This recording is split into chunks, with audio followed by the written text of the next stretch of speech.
আমার এখানে পেঁয়াজ হয়, ভারতের পেঁয়াজের চাইতে আমাদের পেঁয়াজের ঝাঁঝ অনেক বেশি। ভারতের মরিচের চাইতে আমাদের মরিচের ঝাল অনেক বেশি। আমরা যদি আমাদের জায়গা না থাকে আমরা ছাদের উপর মরিচ লাগাবো, আমরা বাড়ির উঠোনের মধ্যে আমরা পেঁপে গাছ লাগাবো, আমরা পেঁয়াজ লাগাবো, তাও আমরা ওদের মুখাপেক্ষী হব না।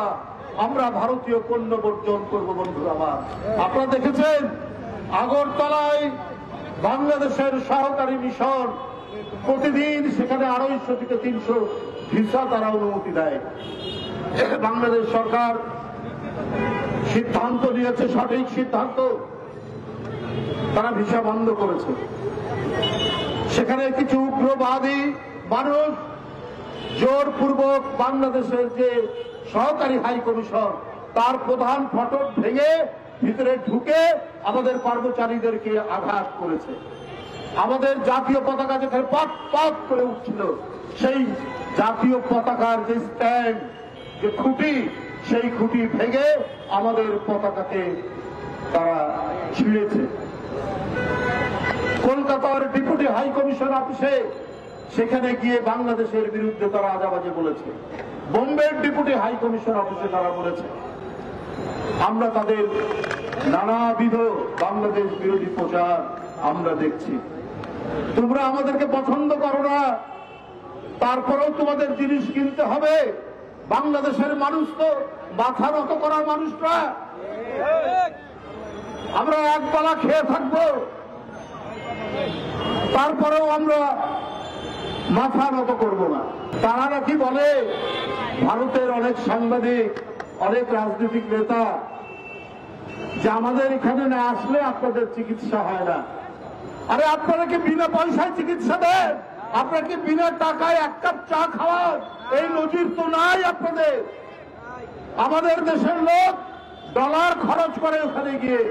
এখন কলকাতার নিউ মার্কেট বন্ধ, দোকানপাট বন্ধ, সেখানে আর কোনো খরিদ্দার নাই।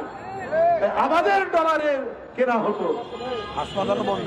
আর আপনি একজন ডাক্তার নাকি বলেছেন এইবার বাংলাদেশের রুগী আসলে, এবারে বাংলাদেশের রুগী আসলে সেখানে ভারতীয় পতাকা এমন ভাবে রাখা হবে যেন মাথা নিচু করে ঢোকে। আপনারা বাংলাদেশের মানুষকে চেনেন না। আপনারা অনেক জাতিকে সেখানে প্রধানত করে রেখেছে যারা স্বাধীনতা চায়। এটা আপনাদের বিষয়ে আমরা বলতে চাই না, কিন্তু বাংলাদেশের মানুষকে চেনেন না।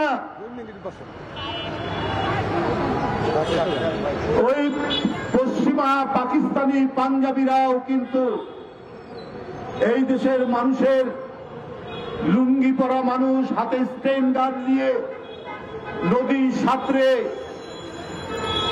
ওই পাকিস্তানিদের পরাভূত করেছে। নদী নালার দেশ, খাল বিলের দেশ, বন্যার দেশ, আমরা কি করে ওই খাল বিল থেকে প্রতিরোধ করতে হয় সেটা আমরা জানি।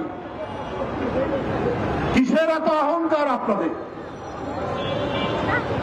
কেন আপনারা প্রদানত করে রাখতে চান? বলেন, আমরা পেঁয়াজ না দিলে ওরা খেতে পারবে না, আমাদের আদা না গেলে আমাদের খেতে পারবে না। আমরা আপনাদের আদার দরকার নাই, পেঁয়াজের দরকার নাই।